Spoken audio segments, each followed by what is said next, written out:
Hello दोस्तों, comics hero channel पर आप सभी लोगों का स्वागत है। हमारी आज की कॉमिक्स है राज कॉमिक्स की पेशकश बांकेलाल सीरीज की कॉमिक्स। जी हाँ दोस्तों, जिसका नाम है पारस पत्थर। तो ये पार्ट 1 है। तो चलिए शुरू करते हैं बांकेलाल की पारस पत्थर कॉमिक्स को। बांकेलाल और पारस पत्थर, चित्रांकन बेदी, सहयोग चंचल अमित, अरुण भनोट, कहानी तरुण कुमार वाही, संपादन मनीष चंद्र गुप्त। विशालगढ़ के राजा विक्रम सिंह प्रत्येक संध्या के समय गरीबों व बेसहारा लोगों के लिए अपने खजाने के स्वर्ण द्वार खोल देते थे और उनकी देखरेख में प्रत्येक व्यक्ति को सोना दान में दिया जाता। जुग जुग जियो बेटा, 1000 वर्ष की उम्र हो तुम्हारी। और यह बात भला बांकीलाल से कैसे छिप सकती थी। महाराज की जय हो। कमाल है, ये विक्रम सिंह आखिर इतना सोना लाता कहाँ से है। मैंने महाराज का खजाना देखा है, वह इतना विशाल तो नहीं कि रोज इतना सोना बांटने के बाद भी खजाना वैसे ही भरा रहे। जरूर इसमें कोई भेद है और वह भेद मुझे पता करना होगा। वाह, हमारे महाराज जैसा दानी व्यक्ति दुनिया में कहीं नहीं मिलेगा। महाराज को मेरी भी उम्र लग जाए। फिर उसी रात, ए ठहरो, कौन हो तुम, यहाँ क्या कर रहे हो? मूर्ख, या मैं हूँ बांकेलाल। बांकेलाल का नाम सुनते ही सैनिक चौंक पड़ा। अरे बांकेलाल जी, आप यहाँ सैनिक के वेश में? हाँ, समाचार मिला है कि कुछ डाकू राजकोष लूटने की योजना बना रहे हैं, इसलिए आज रात्रि यहाँ पहरा मैं दूंगा। तुम महल के पिछली तरफ तैनात हो जाओ। बांके की आज्ञा मान वह सैनिक तुरंत वहां से चला गया। उसके जाते ही आज रात ही शायद भेद खुल जाए। वह बांकेलाल जी हैं तो फिर डाकुओं का क्या मजाल कि खजाने की ओर मुंह करके भी देखें। आधी रात को अचानक, ओह, यह तो विक्रम सिंह ही है, राजकोष की ओर आ रहे हैं। विक्रम सिंह ने निकट पहुंचकर उसे चाबी दी और राजकोष का ताला खोलने को कहा। महाराज आधी रात को राजकोष में क्या करने आए हैं? खैर, अभी पता चल जाएगा। लीजिए महाराज, दरवाजा खुल गया।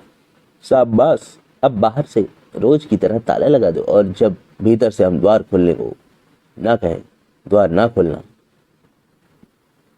राजा के भीतर जाते ही बांकेलाल ने द्वार बंद कर दिया, लेकिन ताला लगाने के बजाय वह खुले दरवाजे की झिरी बनाकर भीतर देखने लगा। यह क्या गोलमाल है? ये विक्रम सिंह बाहर ताला लगवाकर भीतर करता क्या है? भीतर राजा ने एक सोने का संदूक उठाकर उसे खोला।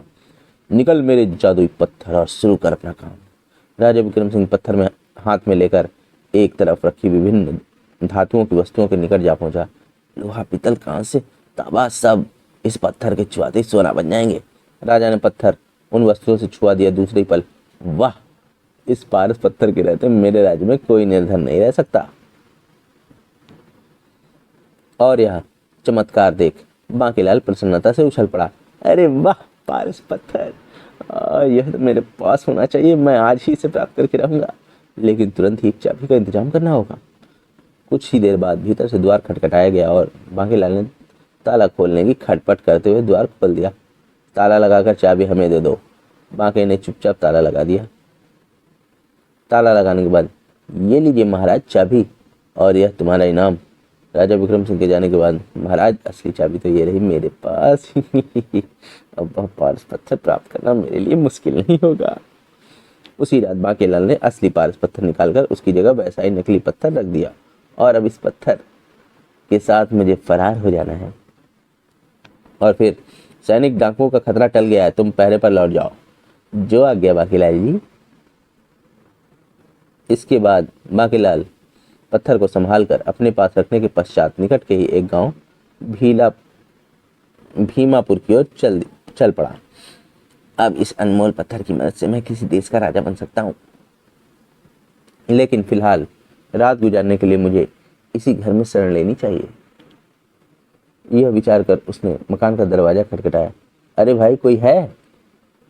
कौन है? ठहरो, खोलता हूँ। खटखट। दरवाजा खोला एक गरीब कुम्हार ने। कहो भैया, क्यों दरवाजा खटखटा रहे थे इस गरीब के घर का? सुनो भाई, मैं परदेसी हूँ, क्या रात काटने को थोड़ी जगह मिल जाएगी? घबराओ नहीं, यह सोने की अंगूठी रख लो और भी सोना दूंगा मैं तुम्हें। सोने की अंगूठी? शक्ल सूरत से तो यह फकीरी लगता है और बातें कर रहा है सोना देने की। कहीं स्वयं भगवान ही तो दरिद्र का रूप धारण करके मेरी काय पलट करने नहीं आ गए? अवश्य ऐसा ही है, तब तो सोने की पूरी खान वसूल करनी चाहिए। यह विचार आते ही वह मन ही मन प्रसन्न होता हुआ कृत्रिम क्रोध के साथ चिल्लाया, अरे रमुआ कलुआ, कहाँ मर गए तुम दोनों नालायकों। क्या बात है बापू, क्यों शोर मचा कर हमारी नींद खराब कर रहे हो। अरे कमबख्तों, धीरे बोलो। यह देखो, सोने की अंगूठी केवल एक रात की मेहमान नवाजी के बदले वह हमें दे रहा है। सोने की अंगूठी?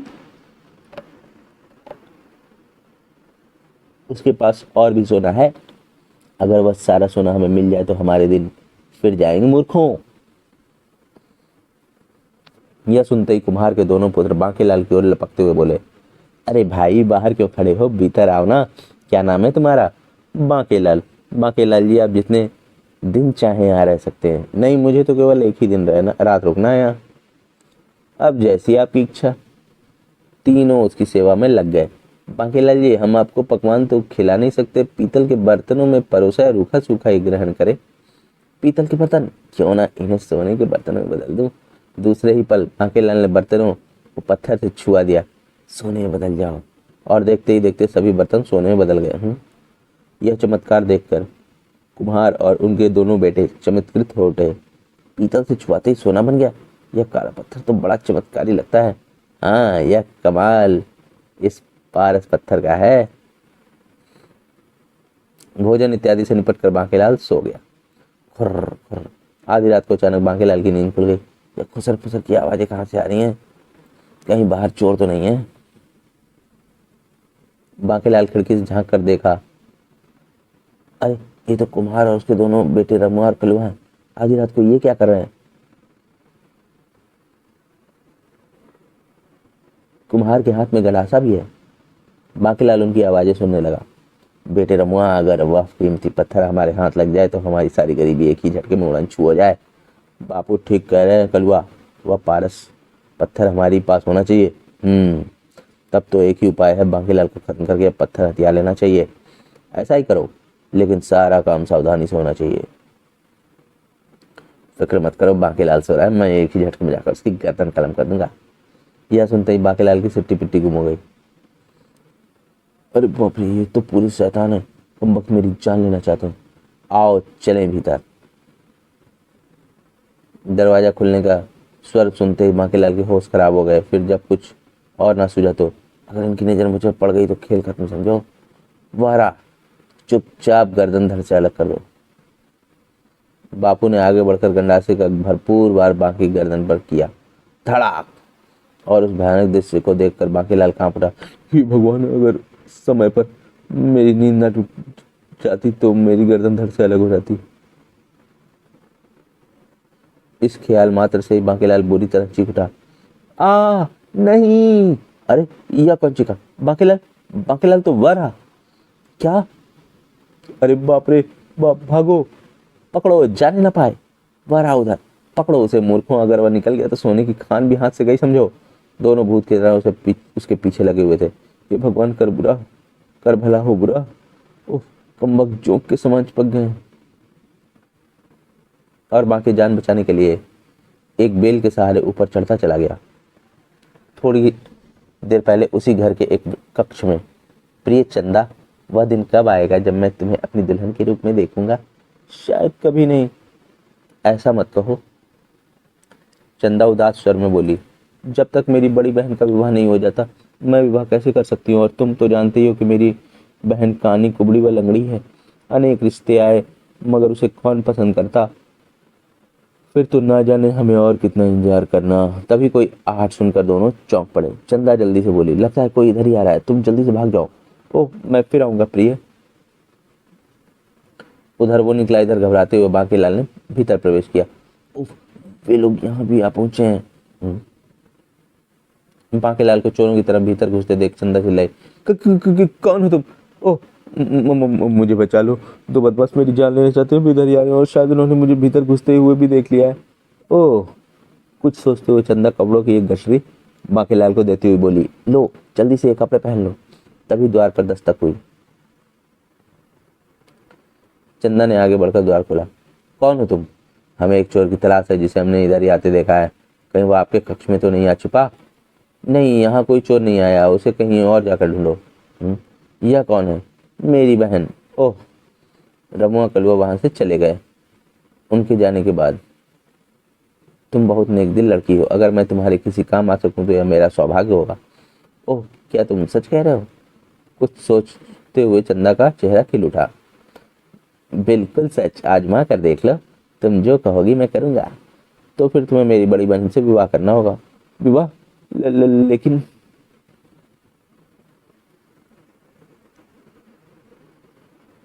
तुमने मुझे वचन दिया है या? विवाह तुम्हें करना ही पड़ेगा, वरना बुलाती हूँ मैं उन दोनों बदमाशों को यहाँ। नहीं, ठहरो, मैं तैयार हूँ।